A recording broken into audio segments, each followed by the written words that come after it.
The rain hit Atlanta like God had something to prove that night. It came down in sheets so thick you could barely see 3 feet ahead, and the streets turned into rivers, and every umbrella on Peachtree Street was useless before it was even opened. The kind of rain that doesn't care about your plans. The kind that makes everything feel urgent and desperate and slightly unreal, like the whole city was being washed away and nobody had been warned. Nia Carter ran. She ran with her heels in one hand and her phone in the other, her bare feet slapping against wet concrete, her white server's shirt soaked through and clinging to her skin, her braids coming loose at the edges. She had been on her feet for 11 hours. 11 hours of smiling at people who didn't smile back, of carrying plates that cost more than her weekly rent, of answering questions in a voice that stayed steady even when everything inside her was screaming from exhaustion. And now she just needed to get home. She needed to get to Malik before he fell asleep waiting up for her again, before he ate cereal for dinner again, before he tried to pretend everything was fine again, because that's what her little brother did. He pretended things were fine, so she wouldn't feel the weight of carrying them both. Her rideshare app pinged, black luxury sedan, 2 minutes away. She squinted through the rain at the parking lot beside the hotel and saw it. Dark, long, gleaming under the amber glow of a street lamp. Engine. Running, exactly where the app said it would be. She ran harder. She yanked the door open and threw herself inside, gasping, pulling the door shut behind her, water dripping off everything. The warmth hit her first, then the scent, something expensive, something clean, cedar, and something else she couldn't name. Then the music. Soft, haunting, strings she didn't recognize, something that sounded classical but felt distinctly Korean, and that registered somewhere in the back of her mind. But the front of her mind was still just screaming warmth, shelter, home, Malik. Then the door locks clicked. All 4 of them. At once. Nia froze. She turned slowly. There was a man sitting beside her, not across from her the way a rideshare driver would be. Beside her, in the back seat. He was wearing a suit so dark and so perfectly cut it looked like it had been poured onto him. His hands were folded in his lap. His jaw was sharp enough to cut glass. His eyes, when they moved to her face, were completely, unsettlingly calm. The kind of calm that doesn't come from peace, but from absolute control. From someone who has not been surprised in a very long time, and does not intend to start now. He looked at her for a long moment. Then he said, very quietly, "Explain." Nia Carter had grown up in a house where money was always leaving and never arriving. She had watched her father lose the job that had defined his entire identity. She had worked since she was 16 years old. She had been talked down to by people with more money than sense, condescended to by guests who couldn't be bothered to learn her name, dismissed and overlooked and underestimated in 100 small ways that added up to something heavy over the years. She was not a woman who scared easily. But something about this man made the air feel different. Not dangerous exactly. Just weighted. Like gravity worked harder near him. "I think," she said carefully, water still dripping from her braids onto the leather seat. "I got in the wrong car." "Yes," he said. "You did." The front passenger door flew open, and a man in a black tactical jacket was suddenly there, filling the frame, eyes hard, hand moving toward something at his hip. "Sir." She attempted to enter the vehicle without authorization. "I didn't attempt anything," Nia said sharply, turning to the security man, her exhaustion burning off fast now, replaced by something cleaner and hotter. "My rideshare app said black luxury sedan, parking. Lot B, and that's exactly where I came. I'm not a criminal. I'm a server who just finished an 11-hour shift, and I got into the wrong car in the rain. That's it. That's the whole story." The security man looked at the man in the suit, waiting. The man in the suit was still looking at Nia. She stared back at him. She didn't look away. She didn't apologize again. She had already explained herself once, and that was more than the situation required. He said, "Let her go." The security man stepped back, his face carefully blank. Nia reached for the door handle. The lock clicked open. "Wait." She stopped. Her hand was still on the handle. She turned back slowly, and something about the way she turned, not quickly, not nervously, just steadily on her own time, made the man in the suit's eyes narrow almost imperceptibly, like he was recalibrating something. "Why were you running?" he asked. "Because it's raining," she said. "You were running before the rain got worse. I watched you from the window of the hotel for 40 seconds before you reached this car." He said it without any particular emotion, just a fact, just something he had observed and filed away, the way people like him apparently observed and filed away everything. Nia let go of the door handle. "You were watching me," she said. "I was looking at the rain. You were in the rain." He tilted his head slightly. "Why were you running?" She didn't know why she answered. Maybe it was the exhaustion. Maybe it was the fact that she was soaking wet and her feet hurt, and she had passed the point of caring about impressing strangers hours ago. "Because I have a younger brother at home who probably hasn't eaten a real dinner. Because I have a tuition payment due in 4 days, and my account is currently doing its best impression of the Sahara Desert. Because I have been on my feet since 7 this morning and I just want to go home." She paused. "And because it's raining." Something moved across his face, not sympathy. She wasn't sure sympathy was in his range, but something. Recognition, maybe. Or calculation. "You work at the hotel," he said. "I serve tables at the restaurant inside it, yes. Full time. Double shifts when I can get them. And the tuition. What are you studying?" Nia looked at him. "Why?" "Because you got into my car," he said simply, as though that were a complete and reasonable explanation. "Answer the question." "Business management," she said. "Online program. I take classes between shifts and after midnight, when the apartment is quiet." She didn't know why she was still sitting here. She didn't know why she was telling him this. "Are you going to let me leave now?"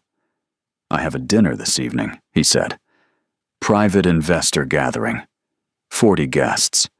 My hospitality coordinator became ill this afternoon, and I am short 3 qualified servers. The agency cannot fill the positions this late." He looked at her with those flat, measuring eyes. "You are a professional. Server currently in need of money. I am in need of professional servers. Triple your standard shift rate for 4 hours of work." Nia stared at him. "You're offering me a job," she said slowly. "Right now. In your car. After I accidentally broke into it." "Yes. You don't know my name. I will learn it when you accept." She thought about Malik's tuition. She thought about the number in her bank account. She thought about the bill on the refrigerator that she had flipped face down so she didn't have to look at it every morning. Triple rate for 4 hours was more than she made in a full double shift.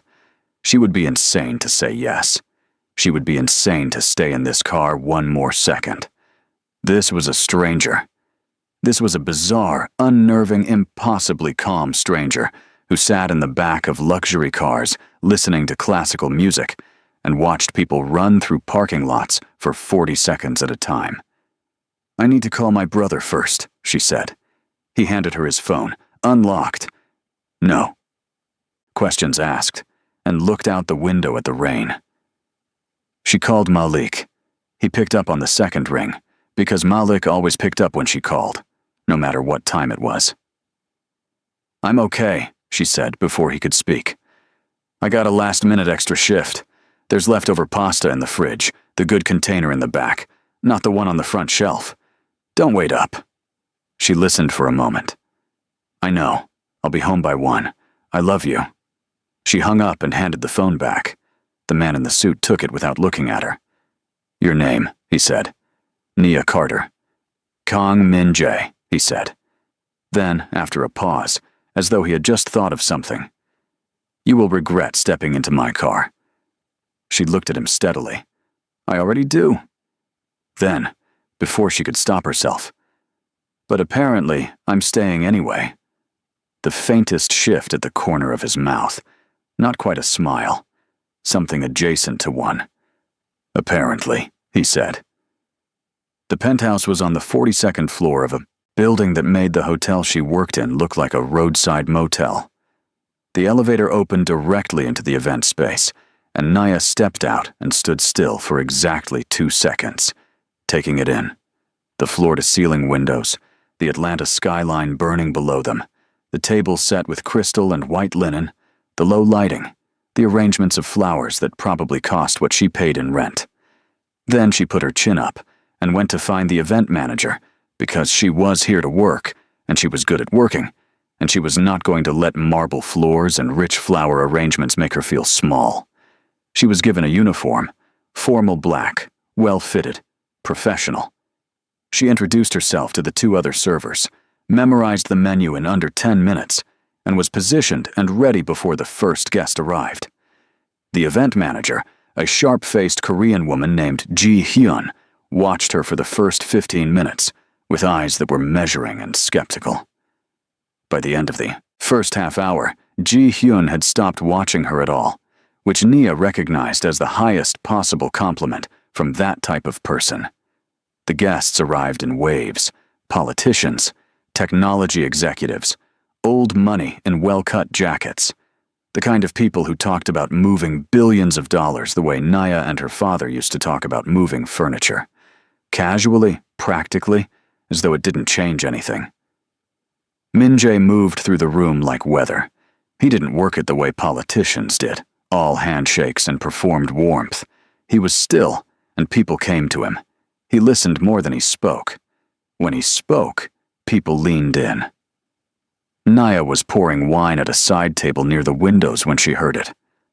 One of the investors, red face, silver hair, the particular confidence of a man who had never once in his life been told he was wrong, was talking to a colleague, and his voice carried the way voices do when their owners have never needed to lower them.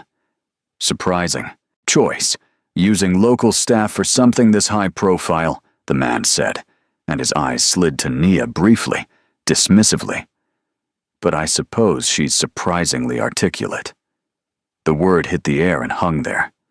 Nia set the wine bottle down. Carefully, she kept her face smooth the way she had trained herself to keep it smooth over years of this exact type of moment, this specific flavor of casual cruelty delivered with a smile. She breathed in once through her nose, and then she heard Min Jae's voice from directly behind the investor, quiet and absolutely precise. "She is more educated than most of the people at this table. I would adjust your assumptions before they embarrass you further."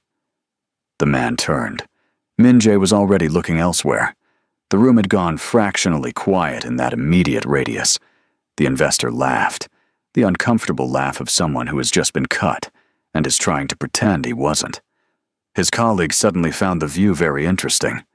Nia picked the wine bottle back up and continued working. She told herself it meant nothing. He had protected his investment. That was all. She was staff at his event, and a guest had been inappropriate, and he had neutralized it because it was practical. That was all it was. She told herself this firmly, and went on doing her job. But she noticed. Later in the evening, she was standing near the far end of the main table, slightly outside the main cluster of guests, when 2 executives nearby started talking numbers. She wasn't trying to listen. She was waiting for a signal to clear plates. But she had spent 2 years studying business management, and she had a mind that couldn't help itself. And within 30 seconds, she had clocked an error in what they were discussing. A projection model that was missing a significant variable in their supply chain timeline, the kind of thing that wouldn't be obvious to someone without a specific understanding of regional logistics, but would compound badly over 18 months. She didn't say anything. She was staff, It wasn't her place. She stood quietly and waited for her cue. "The model doesn't account for the seasonal labor shortage in Q3, she said. Both men turned. She hadn't meant to say it out loud. Or maybe she had. She wasn't sure. But the words were in the air now, and she wasn't going to take them back. "I'm sorry," one of the men said. "The projection you're working from," she said, her voice even, professional. "It's treating Q3 the same as Q2 for workforce availability. But if the logistics hub you're referencing is in the southeast, you're going to hit a labor ceiling in late August that'll push your delivery timeline out by 5 to 7 weeks minimum. It's a standard model error. I just noticed." There was a silence. Then Min Jae was there. She hadn't seen him approach. He had a way of simply appearing, as though he moved between moments rather than through them. He was looking at her with an expression that was hard to read. Not surprise exactly, but something recalibrated. Something seen. "She's right," he said simply to the two executives. Then he looked at Naya. Just looked at her, for 2 full seconds, in a way that felt like being measured very precisely. Then he turned back to the room, and the conversation moved on. After the dinner, after the guests had gone, and Ji-hyun was directing the cleanup, and Nia was stacking plates with the practiced efficiency of someone who had done this 1,000 times, Min Jae appeared beside her. "Stop doing that," he said. "I'm working," she said. "Your shift is over. Put the plates down." She put the plates down. She turned to face him, arms crossed, because it had been a long night, and she was past the point of managing her body language for anyone's benefit. "Why are you serving tables?" he said. "If you understand supply chain logistics at a level that corrects projection models at investor dinners?" "Because supply chain knowledge doesn't pay rent," she said. "Serving tables does." "That is not an answer." "It's the only answer I have." She looked at him directly. "My father worked in a factory for 19 years. Good job, good wages. He knew every person on his floor by name, knew their families. Then a corporation bought the plant, decided it wasn't profitable enough, and shut it down in 90 days. My father was 51 years old with a high school diploma and a skill set that was suddenly worthless. My mother went back to work, I went to work, and we've been working since." She said it flatly, without self-pity, just stating the architecture of her life. "School is happening in the spaces between shifts. That's why I serve tables, because that's what's in front of me." Min Jae was quiet for a moment. She watched something move behind his eyes, something that came and went, too fast for her to identify it. "The factory," he said. "What was it called?" She frowned slightly. "Carter Industrial. It was in Macon. Why?" The silence that followed was a different quality of silence than the ones before it. Something had changed in it. She didn't know what. "Come work for me," he said. "Excuse me?" "Not as a server, as an intern. Corporate Strategy Division. 6 months, salaried, directly reporting to me." He said it the way he seemed to say everything, without hesitation, without softening, as though the decision had already been made somewhere upstream, and this was simply the announcement. "You have an instinct for logistics, and you speak in boardrooms without flinching. Those two things together are uncommon. I prefer to use uncommon things." Naya stared at him. "You're serious?" "I don't perform seriousness," he said. "I have a job. I have a school schedule. I have a brother who—" "The salary will cover your brother's tuition," he said, "and your rent, and your school fees, and leave something over." She went very still. "Why are you doing this?" she asked. Her voice had gone quieter, not weak, just stripped of the layer that was performance, down to something more direct. "You don't know me. I got in your car by accident 3 hours ago."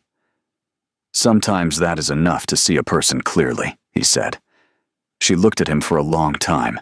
She was tired, and her feet hurt, and she had been running all day, and something about this whole night felt like it existed slightly outside the rules of normal life.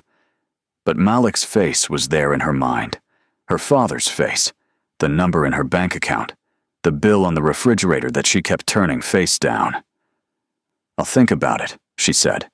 "My office, Monday morning, 8 a.m. He handed her a card. Matte black, one line of text, nothing excessive. "Think quickly." She took the card. She looked down at it. Then she looked back up. "You still haven't told me why." "Monday," he said, and walked away. She went on Monday. She told herself she was going to hear the terms and make a sensible decision. She told herself she wasn't going to let the salary number affect her judgment. She sat across from him in an office on the 38th floor with a view that made the sky feel like something you could reach out and rearrange, and he laid out the terms, and the salary number made her jaw want to do something she didn't allow it to do, and she said yes. The first week was a siege. The executives looked at her the way people look at something that doesn't belong, not with open hostility, because this was a boardroom and they were professionals, but with the particular politeness of people who have decided in advance that you will not last. She sat in meetings and absorbed everything. She asked questions that were precise and well-timed, and occasionally made people uncomfortable because they exposed assumptions that had gone unexamined for too long. She worked 12-hour days and took her online classes at night on the same schedule she had always kept. She noticed that Minjai watched her in meetings the way he had watched her that first night, carefully, without looking like he was watching. She noticed that when she spoke, he listened in a particular way, very still, like someone turning up the volume on something they want to hear clearly. She told herself she didn't notice these things. She was extremely busy not noticing them. By the third week, she had identified a critical flaw in the proposed logistics acquisition that the entire strategy team had missed, a regulatory entanglement that would have delayed the deal by 8 months and cost the company $14 million in interim costs. She put together a 14-page analysis and presented it in the Tuesday strategy meeting with her voice steady and her hands still and her eyes moving around the table to make sure everyone was following. When she finished, Minjai said, "Questions?" And the room was quiet, with the specific quiet of people who do not have questions because they understand they have just been outpaced. Then he said, "We adjust the timeline. Naya's assessment leads the revised approach," and moved to the next agenda item. After the meeting, she was at her desk when he stopped by. He did that sometimes, appeared at her desk without pretext, stood there for a moment, made an observation. "You presented as though you had been doing that for 10 years, he said. "I've been doing it in my head for 10 years, she said. "Today, I just had a room to do it in." He looked at her for a moment. There was something in his expression that she had started to recognize. Not warmth exactly, not from him, not yet, but something that was in the neighborhood of warmth. Something that was working its way there from a long distance. "Go home," he said. "It's 9:30. "You're still here," she pointed out. "I don't have a brother waiting," he said. "Go home, Nia." She went home. She sat with Malik, and they ate dinner for the first time in weeks at an actual hour, and she let him talk about his classes, and she laughed at something he said, and she thought, this is why. This is exactly why. She didn't think about Minjai on the train home. She was very deliberate about not thinking about him. She failed at it almost immediately. It was in the 5th week that everything broke open. She had been going through archived company records, research for a regional market analysis Minjai had asked for, and she was looking at acquisition histories in the Southeast, old plant purchases from the mid-2000s to early 2000s, and she found it. Not obviously. She had to follow a thread through 2 subsidiary names and a holding company restructuring that had happened in 2009. But she followed it because she was good at following things, and because something had been sitting in the back of her mind since the night of the dinner, since the way his voice had changed briefly when she mentioned the factory, since the 3-second pause that she had filed away and not examined. She found it. Minjay Global Holdings, acquisition record 2011. Carter Industrial, Macon, Georgia. Restructuring. Closure. 90 days notice to all employees. Naya sat very still at her desk for a long time. The room was mostly empty at that hour. It was past 7. The open office was quiet, the Atlanta evening pressing against the windows. She looked at the record on her screen. She read it 3 times. She thought about her father packing up his locker and trying not to let her see his face when he did it. She thought about her mother sitting at the kitchen table with bills spread out in front of her, going very quiet in the way she went. Quiet when she didn't want her children to know she was frightened. She thought about being 16 years old and understanding for the first time that the ground could disappear from under you with 90 days' notice and no apology. She closed the laptop. She stood up. She walked to his office and she knocked once and opened the door. He was set down his pen. He looked at her. He set down his pen. He looked at her. He didn't flinch, didn't look away, didn't start explaining or defending or performing confusion. He looked at her, the way he always looked at things. Directly, steadily, taking the full weight of it.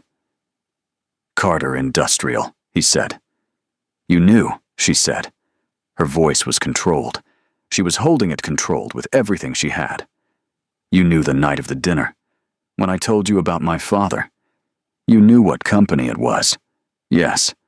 And you didn't say anything. No. Why? Her voice cracked on the word, just slightly, just at the edge. Why would you bring me here?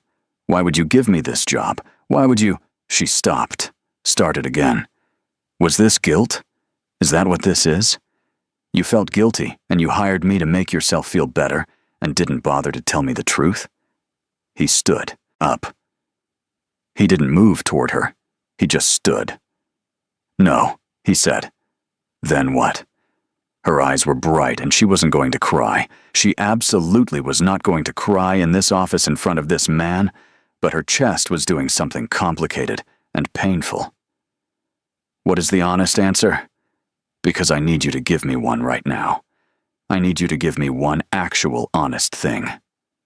I hired you, he said slowly, choosing each word, because you were the most capable person I had seen in a professional context in 4 years. That is the truth. When you told me about your father, I recognized the company. I should have told you then. I chose not to, because I did not know how to have that conversation, and because, he paused. This was the longest she had ever seen him pause. Because I didn't want you to leave. The room was completely quiet. That doesn't make it right, she said. No, he said. It doesn't. My father, she said, and her voice was different now. Lower, more private, the way voices get when they're carrying something heavy and real. He's never been the same, not fully. You can see it in him. This thing that used to be there, this confidence, this purpose, it went out, like a light. And we all lived in that dark, and we pretended it was fine, and we built around it. And I have been working toward something for years that would prove that it was survivable, that we survived it. And now I'm standing here in your building, and you were the one who... She stopped. She picked up her badge from where it was clipped to her jacket. She set it on his desk. I quit, she said. She walked out. She went home and she sat in the kitchen with the lights off, and Malik knocked on her door at midnight, and she said she was fine, and she was not fine, and she knew she was not fine. And she sat there until 3 a.m. when she finally went to bed and lay in the dark, thinking about her father's face and Minjai's face, and the space between them that felt enormous and unbridgeable and wrong. She went to her father the next day.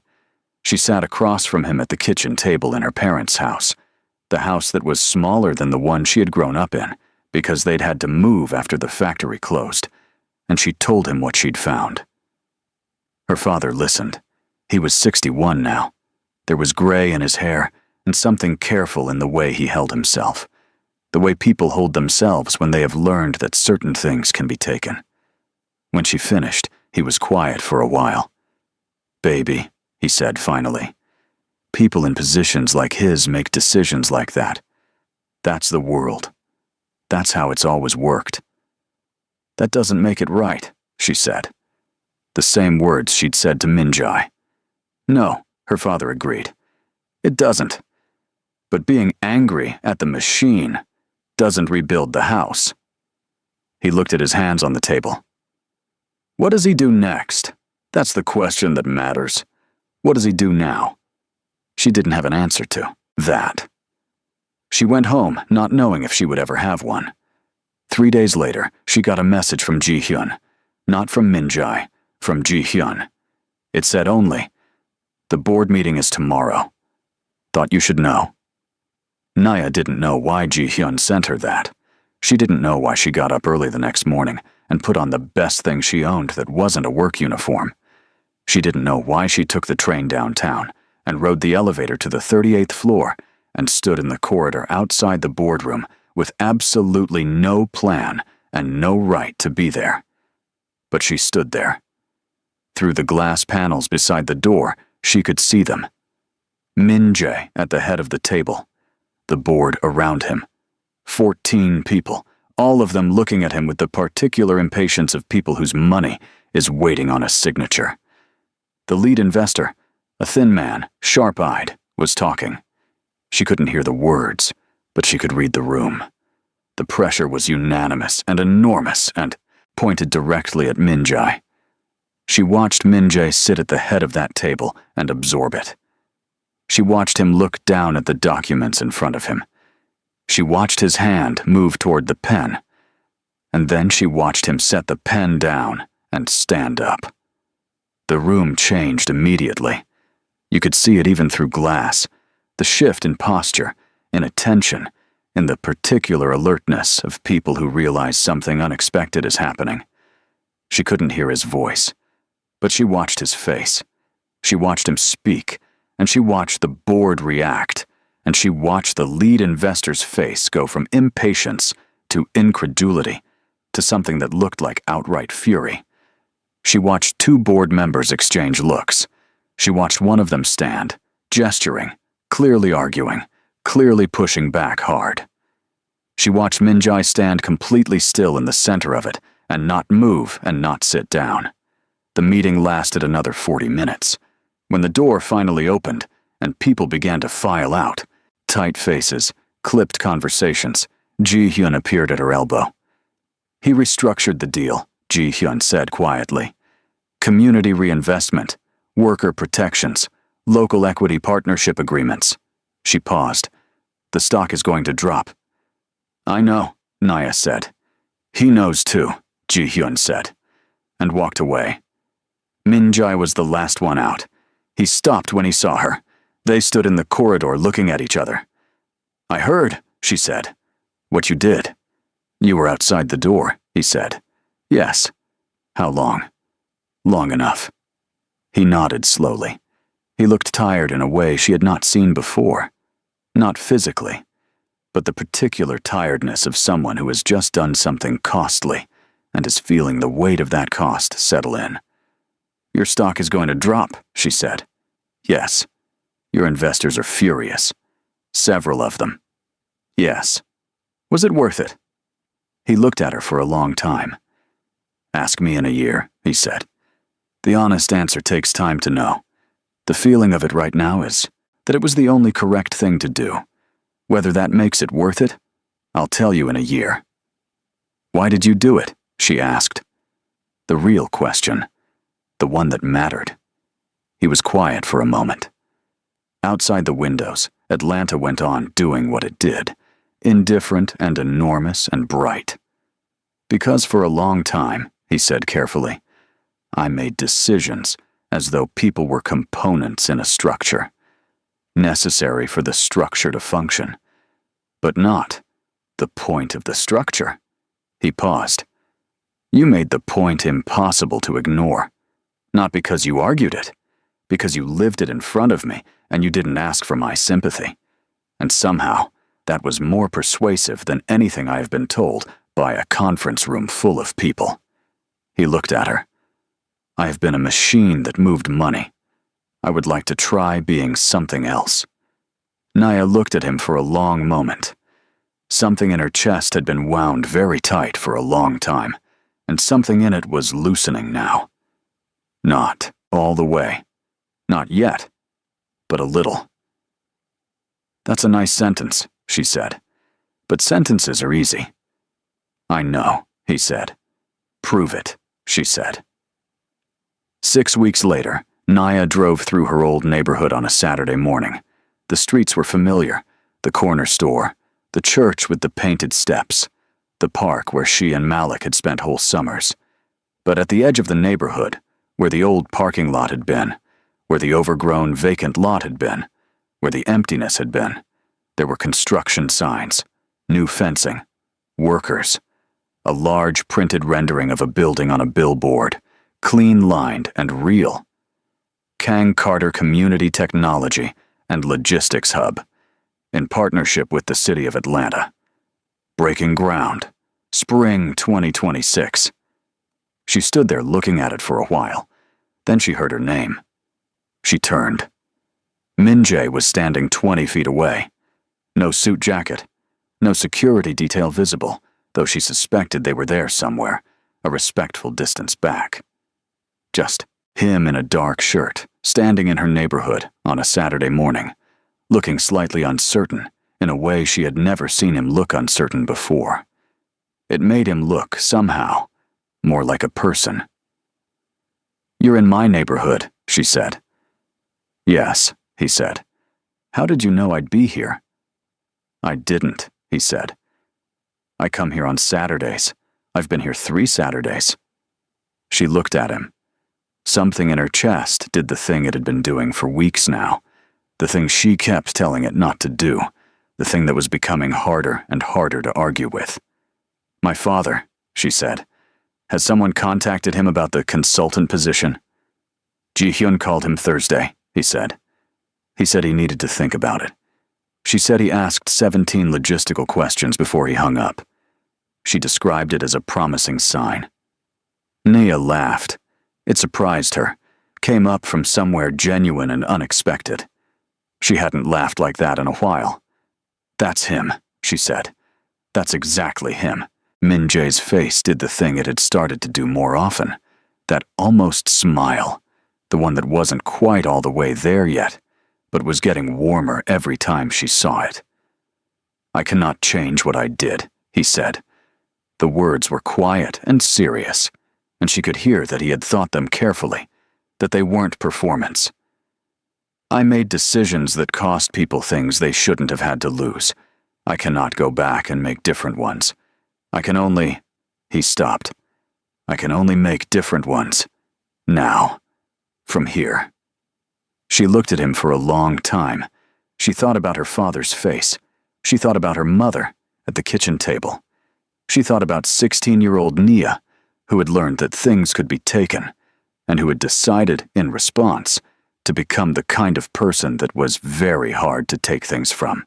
She thought about a rainy night in a parking lot, a wrong door, a locked car, a man saying, "Explain in the dark." You told me that night, she said, that I would regret stepping into your car. I did, he said. I don't, she said. For the record. He looked at her.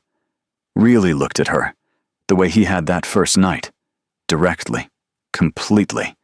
Without the armoring that people usually wore. And she looked back the same way. No armor. Just the real thing. Prove it, she said again. But softer this time. A different kind of challenge. She turned and walked away from him, down the street toward the construction site, toward the sign with both their names on it, toward the neighborhood that was going to be something new. Behind her, she could feel him watching her go. And this time, when she turned back just briefly to look, she saw it clearly. Min-jae Kang, standing on a sidewalk in her neighborhood on a Saturday morning, alone and present, and carrying the weight of what was being built. Not just the building behind her, but the harder, slower, more important thing between them. And on his face was something she had not seen there before. He was smiling. Not the almost smile, the real one. Open and unguarded and a little bit helpless. The smile of a man who has walked a very long road in the wrong direction and has finally, at enormous cost, and by the grace of a wrong door on a rainy night, found himself standing somewhere real. She faced forward again and kept walking. Sometimes the wrong door leads to the right destiny. If this story moved you, if Naya's strength, her father's resilience, or the moment Min-jae finally chose people over profit made you feel something, hit that like button right now and let us know in the comments which moment hit you hardest. Subscribe so you never miss the next story, because on this channel, every episode is built to stay with you long after the screen goes dark. The next story is already coming, and you don't want to walk into it late.